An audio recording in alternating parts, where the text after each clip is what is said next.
All right. I think it's live. I have no idea how this works, even though I've already done it once. Welcome to the Mason Talks Browns Steelers pre-game live stream on a Saturday. The game's not till tomorrow. Oh hey.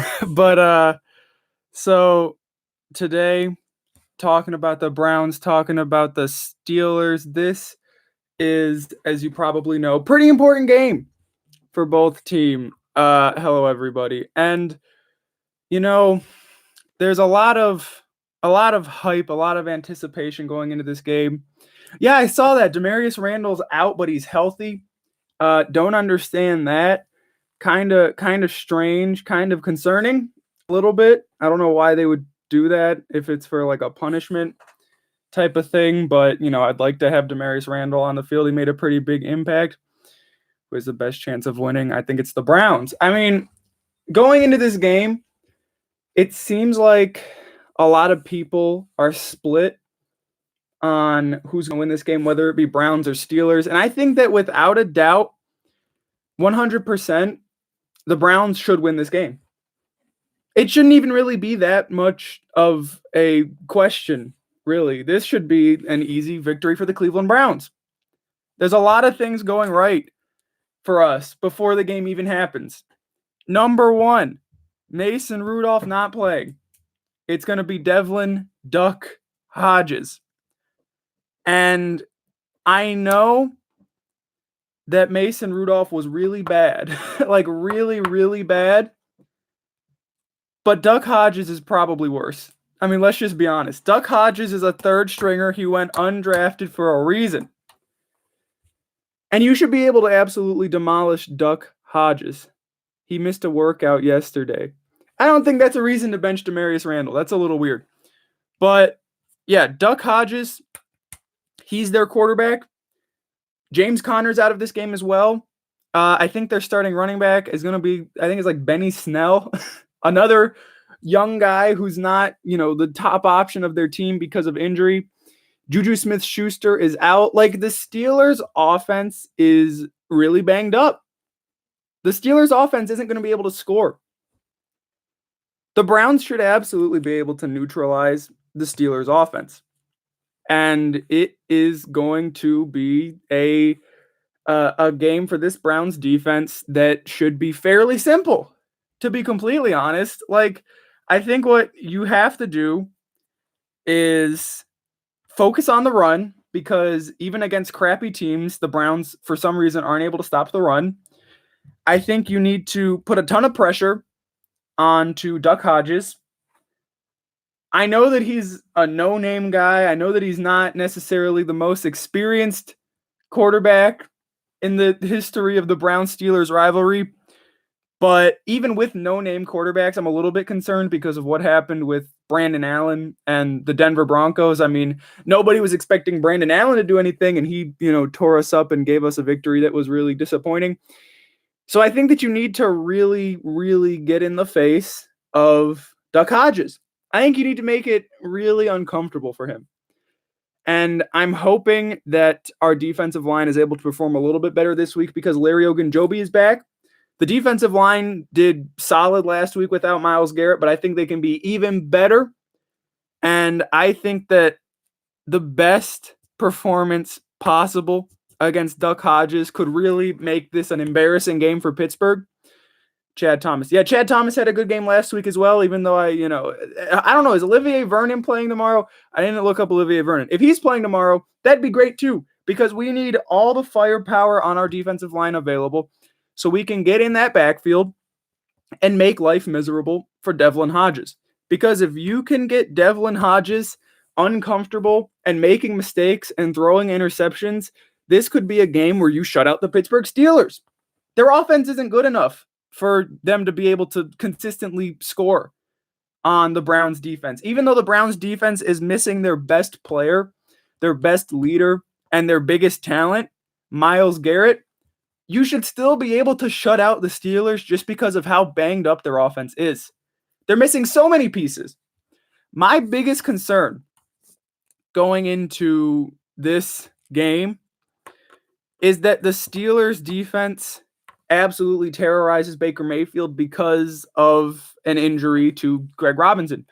Greg Robinson was, I think he's in concussion protocol or something. I don't know I'm pretty sure it's concussion protocol, but either way, Greg Robinson's going to miss this game. He is going to be sitting on the bench, and Justin McCray will be getting the start once again, and that's concerning. That's pretty concerning to me.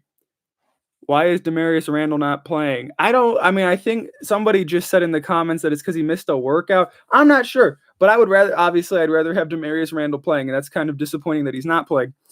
But as I was saying before, Greg Robinson is not going to be in this game, and it's a little bit concerning. McCray isn't awful, but the Steelers have a really good defensive line. The Steelers' pass rush is great. They're going to be, they were good last time we played them, even with Greg Robinson. And just, I would have liked to have a fully healthy offensive line. It would have been good. The Browns should win this game. I agree. I think that the key to our offense and the key to success is quick plays from the passing perspective. I know that last week we had some really impressive, long balls to Odell Beckham, and those are great. But I think that against the Steelers defense, who's got people who can, destroy you like Minkah Fitzpatrick or TJ Watt, I think you need to be quick, and I think that we should absolutely be focusing on running the ball a lot. We should be running the football a lot. We saw last week against Miami that Nick Chubb and Kareem Hunt can basically win games on their own. And, they've been very successful with the Nick Chubb Kareem Hunt combo. And I think that they should absolutely be pounding that, because I think that you can use that to not only win games, but make a postseason push. Nick Chubb and Kareem Hunt should absolutely be our focal point. Hopefully the Titans or Colts don't start winning. Yeah, that would be bad. That would be bad for our playoff chances. That would be really disappointing. But yeah, my keys to the game. Absolutely, our defensive line needs to continue filling in the giant gap that Myles Garrett has left. I hope that Chad Thomas can keep it up. I hope Larry Ogunjobi can have a big game back. I hope Sheldon Richardson can keep up his steady performance, because if you can make Duck Hodges uncomfortable, that would be great. You need to be able to shut down the Pittsburgh running game, which is easier said than done because the Browns have really struggled against the run so far this season. And then offensively, I think you need to be quick. Don't give the Steelers defensive playmakers time to, get in the backfield or, shut down the defense. Just, you got to be quick and not make mistakes. Don't let the Steelers defense score the points, because the offense isn't going to be able to do it too consistently. I know that people, because it's the Steelers and the Browns, people are assuming that the Steelers are going to make it a close game. It doesn't have to be a close game. It doesn't have to be a close game. The Steelers are missing three of their best offensive players, being, Ben Roethlisberger and, James Conner, Juju Smith-Schuster. You're missing your three best players. You should absolutely be able to shut down the Steelers offense. And the Browns just have to do it.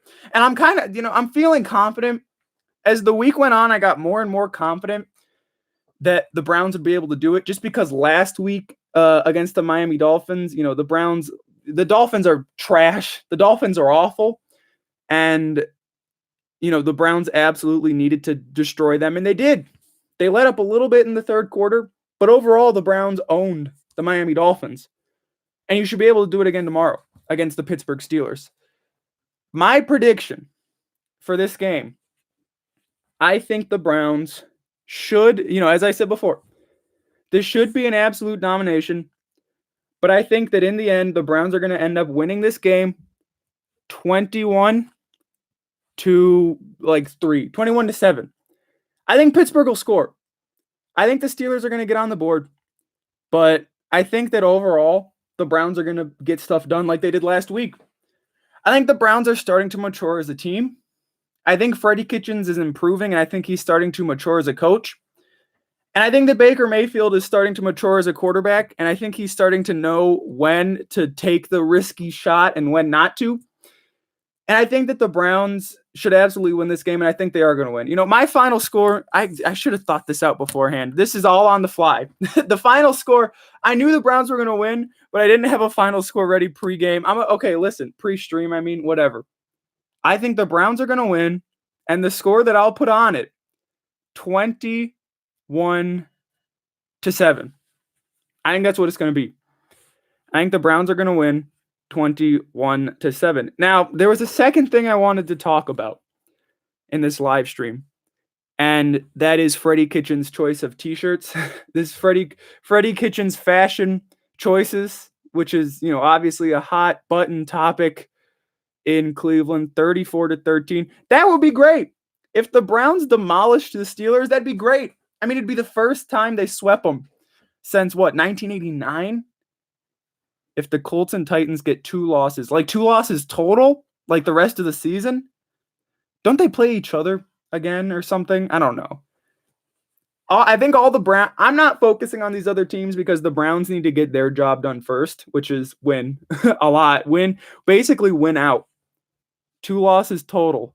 Cool. Okay. See, it's good. That loss to the Titans could end up being really bad for the Browns. Like, if we had won that game and had the tiebreaker, that would make these things a lot less stressful. Just get the job done. Just keep winning. Hopefully get to 10-6. That should be the Browns' main priority right now. Browns will win all the rest of their games. The only game I'm concerned about, frankly, is Baltimore. But as I was saying before, one of the big stories, when was the last time we were favored in Pittsburgh? I heard this earlier today. It was a long time ago. It was not recently.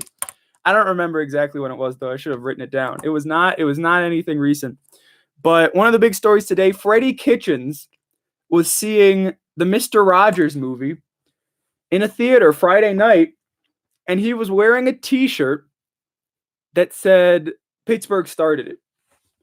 And that is a t-shirt that you can buy off one of the, Cleveland t-shirt websites that they make these t-shirts based on all these Cleveland specific things. And that was one of the things they made off of the Mason Rudolph fight was, Pittsburgh started it. And Freddie Kitchens was wearing that shirt last night, and somebody took a picture of it. And obviously, as you can probably expect, people were mad that Freddie Kitchens was wearing this shirt. And, I'm just going to be completely honest. When I saw it, I thought it was funny. I thought it was pretty funny that Freddie Kitchens would decide to wear that shirt. I don't think that there was anything wrong with it. I mean, I can understand why some people might be upset with it, but just because he's wearing a shirt that says Pittsburgh started it, it doesn't mean that we're not focused. It doesn't mean that Freddie's not getting all prepared. I think it's nothing to get too worried about. I don't know if anybody else saw that. I thought it was hilarious. The internet no lives was mad. Yeah, that's pretty much what it was. And that happens every time anything happens with Cleveland.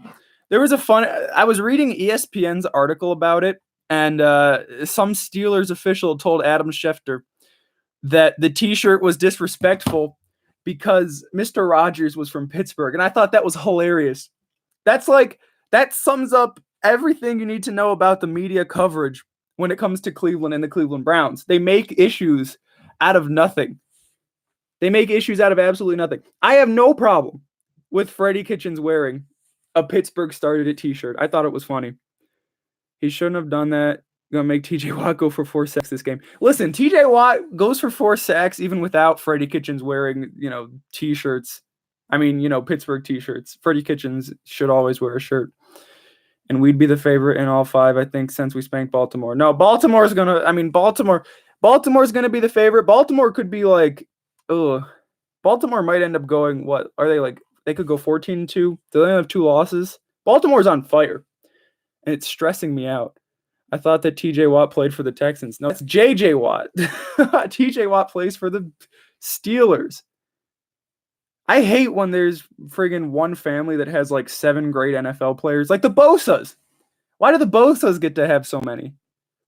But, basically, as my main points, I think the Browns are going to win. I think we need to kill Duck Hodges, metaphorically. Don't actually kill him. And the Browns felt the need to apologize. Yeah, for the shirt thing, they shouldn't have. Yeah, that was dumb. But, neutralize the run. The Steelers all of their big playmakers are injured. This should be a game that you're able to shut them down. This should be a game that you're able to beat Pittsburgh. You just got to go out there and execute. And I hope the Browns are able to do it. I hope they're prepared.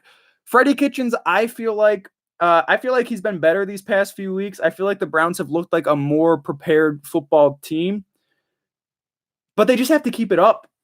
They just have to show continuity. They just have to show the ability to, do it week in and week out. And that's what it's going to take if you want to make a playoff run, because you dug yourself into a hole early on in the season. Now you have to show that you're able to be a playoff team by winning consistently and just going out there and putting a professional product out on the field. So I think the Browns are going to win. I think we need to run the ball a lot. I think Baker needs to be careful with the football. And I just hope that the defense is able to keep it up even without Myles Garrett. So those are my thoughts. Thanks for watching this live stream, and I'll see you in my next whatever. Goodbye.